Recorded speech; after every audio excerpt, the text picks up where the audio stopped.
Shalom, saudara yang dikasihi Tuhan Yesus Kristus. Saat yang berbahagia ini saya akan menyampaikan satu tema yang ringan.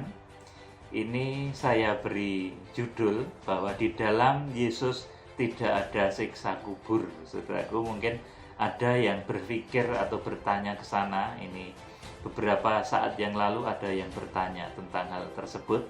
Saudara, saya jawab, saudaraku, bahwa di dalam Tuhan Yesus Kristus itu tidak ada siksa kubur. Saudara, kenapa? Karena orang yang berada di dalam Tuhan Yesus Kristus itu dosanya sudah diampuni seluruhnya. Dia sudah menjadi putih bersih seperti salju. Dia sudah dosa-dosanya sudah betul-betul diampuni keseluruhan. Tuhan kalau mengampuni dosa itu totalitas, semua dosa dari umat yang ditebusnya itu, saudaraku, diampuni total. Sehingga orang-orang yang berada di dalam Tuhan Yesus Kristus itu kalau meninggal, dia akan mendapatkan satu tempat yang indah yang namanya Firdaus atau Paradise.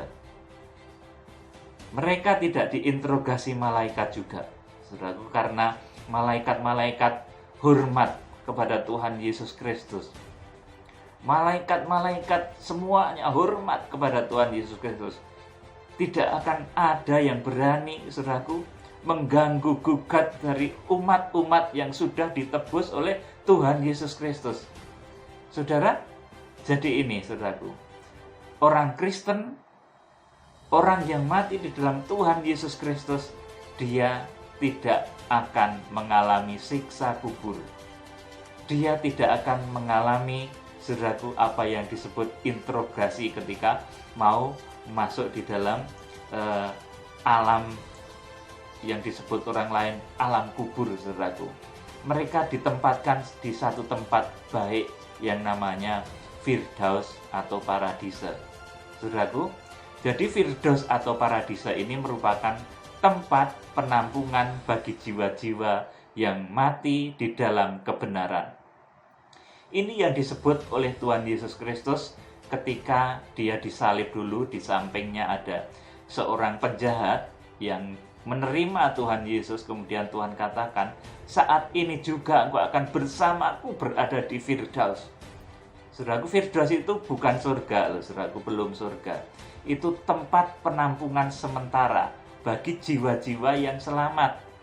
Saudara, selama 3,5 hari Tuhan ngomong di salib itu, saudaraku, ketika dia ngomong kepada penjahat itu, saudaraku, pada saat ini juga engkau akan bersama-sama dengan aku di Firdaus, itu di satu tempat yang disiapkan untuk orang-orang kudus, saudaraku, di Firdaus, tempat penampungan, bukan di surga loh, saudaraku, ini di Firdaus.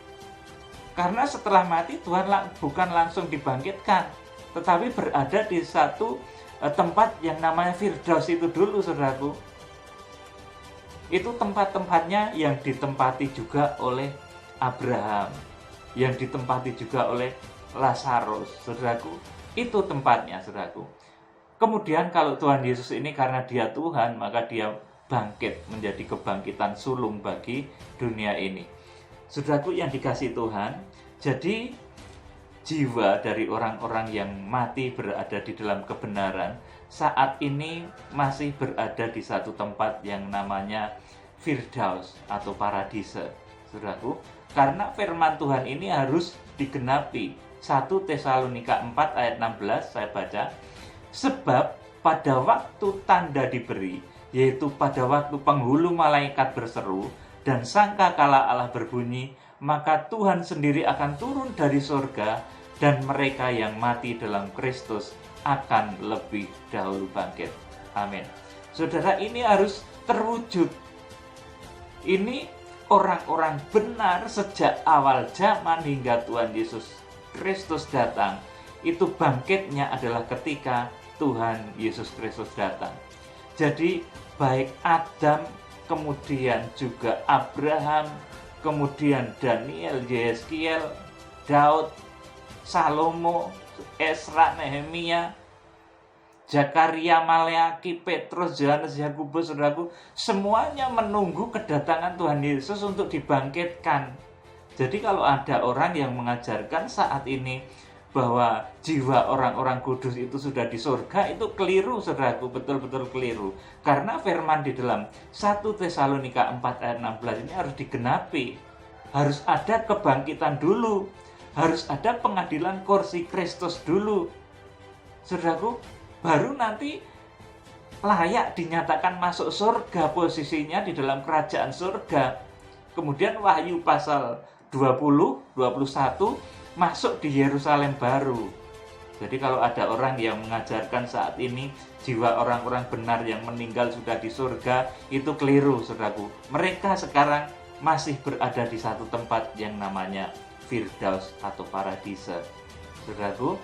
Jadi ini jawabannya, saudaraku. Orang-orang yang benar, saudaraku, orang-orang yang di dalam Kristus itu, dia free.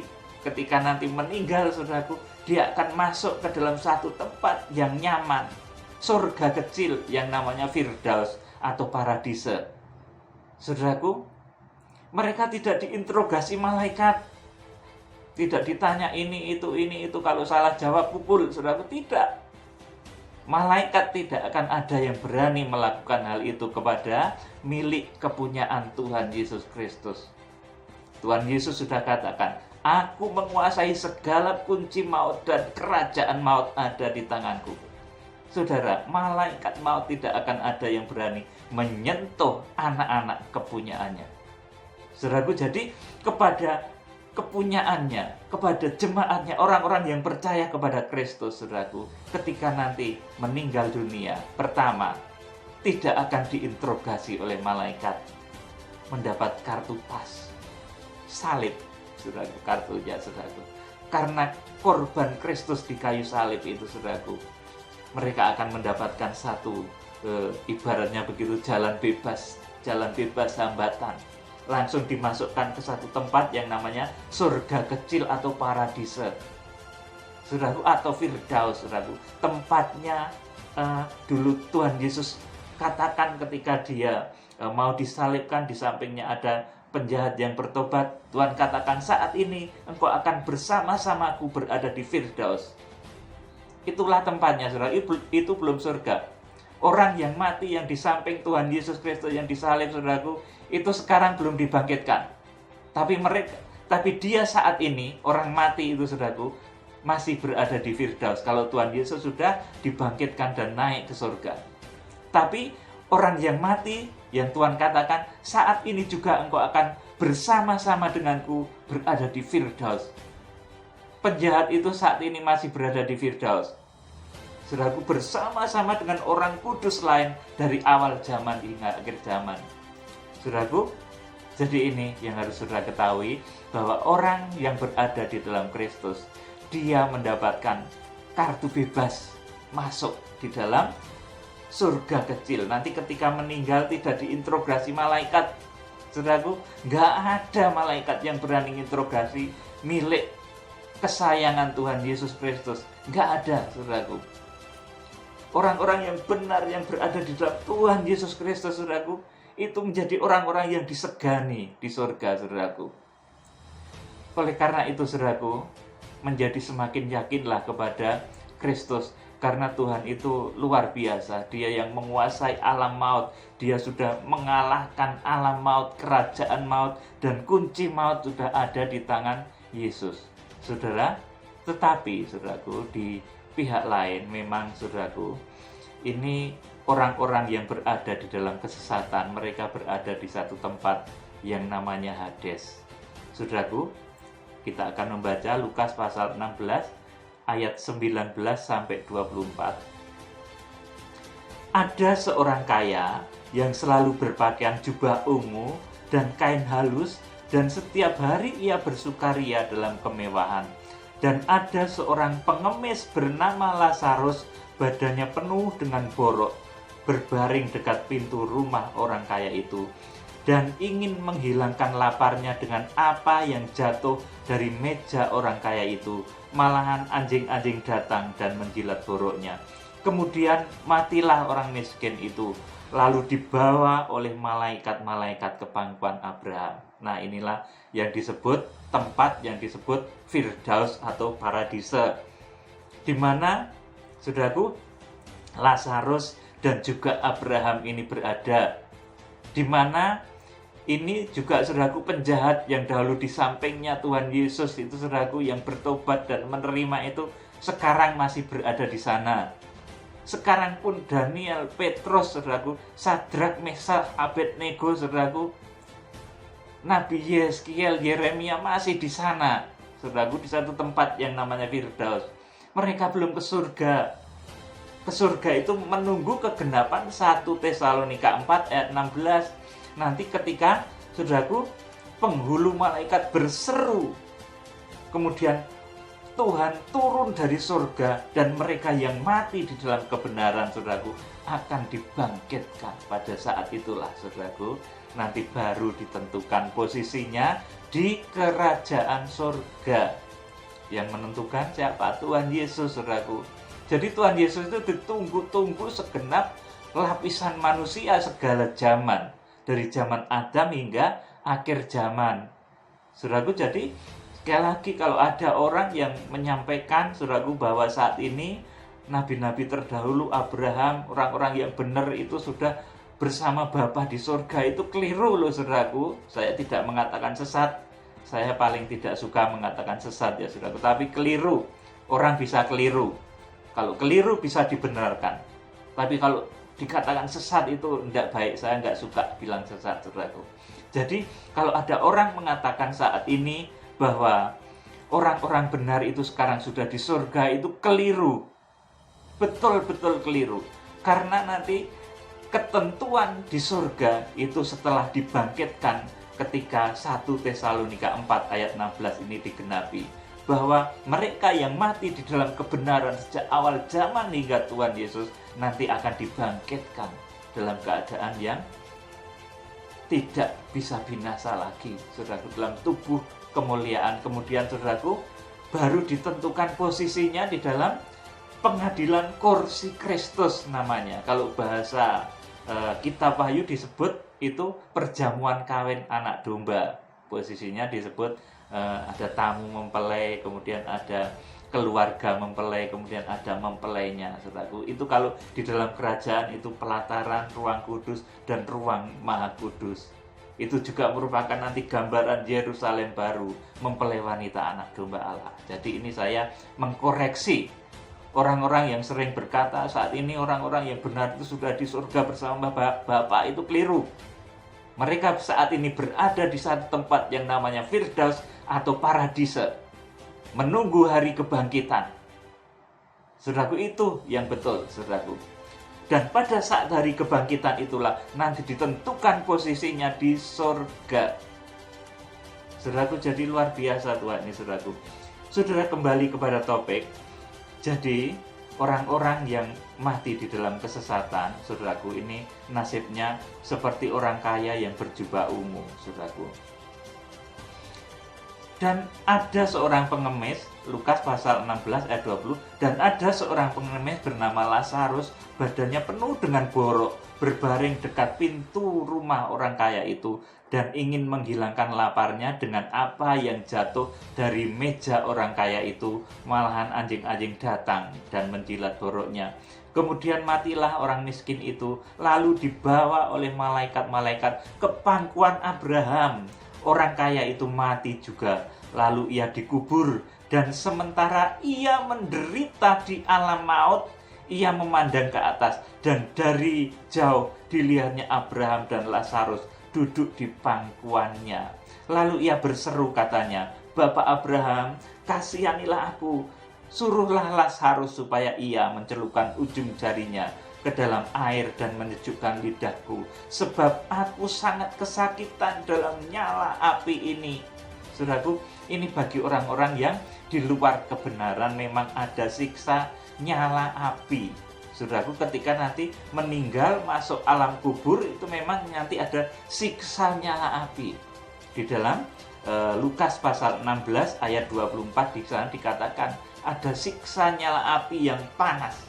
saudaraku. Digambarkan di sana, saudaraku, orang kaya itu merasa kepanasan, minta setetes air dari Lazarus, saudaraku. Jadi di sini dikatakan kemudian, saudaraku, orang kaya itu juga mati lalu dikubur, saudaraku.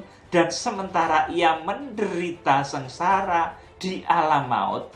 Alam maut di sini disebut dalam bahasa asli Hades, saudaraku.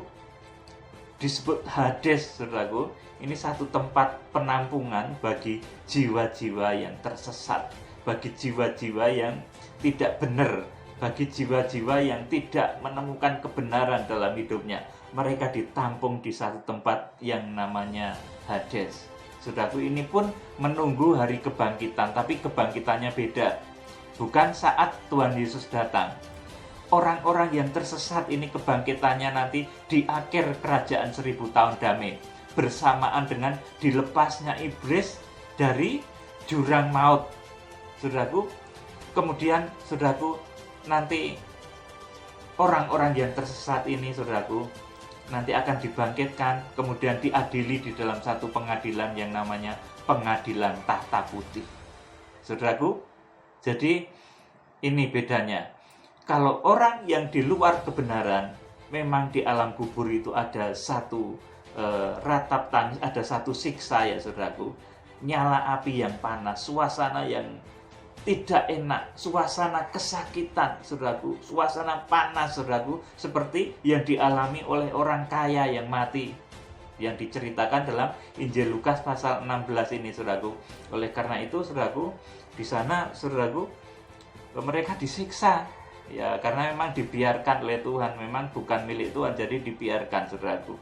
Mereka disiksa, mendapatkan siksa nyala api yang panas dan lain sebagainya, saudaraku. Dan nanti mereka dibangkitkan, kemudian diadili di dalam satu pengadilan yang namanya pengadilan tahta putih, saudaraku. Jadi kalau seseorang itu mati, kemudian orang itu berada di dalam kebenaran, saudaraku, dia akan langsung ditempatkan oleh Tuhan ke satu tempat yang namanya paradise, yang namanya, saudaraku, Firdaus, saudaraku. Dan itu, saudaraku, tidak pakai interogasi malaikat, saudaraku, tapi itu merupakan satu tempat prioritas bagi orang-orang benar, bagi orang-orang kudus, saudaraku. Tetapi, saudaraku, orang-orang yang tersesat, mereka akan berada di alam kubur, berada di satu tempat yang lain di alam kubur yang namanya Hades, saudaraku. Jadi itu sama-sama menuju kepada kebangkitan, saudaraku. Tetapi yang satu akan dibangkitkan ketika Tuhan Yesus datang, yang satu akan dibangkitkan nanti untuk pengadilan tahta putih. Jadi orang-orang yang sesat, orang-orang yang jahat itu nanti mati, kemudian kalau mati di sana ada siksaan nyala api, alam kubur, saudaraku, siksa kubur, saudaraku.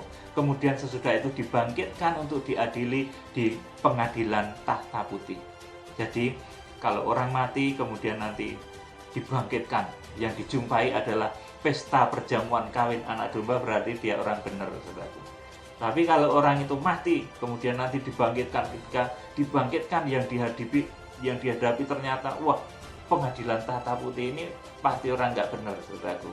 Jadi itu bedanya, saudaraku. Jadi begitu, di dalam Tuhan Yesus Kristus tidak ada siksa kubur, tidak ada interogasi malaikat.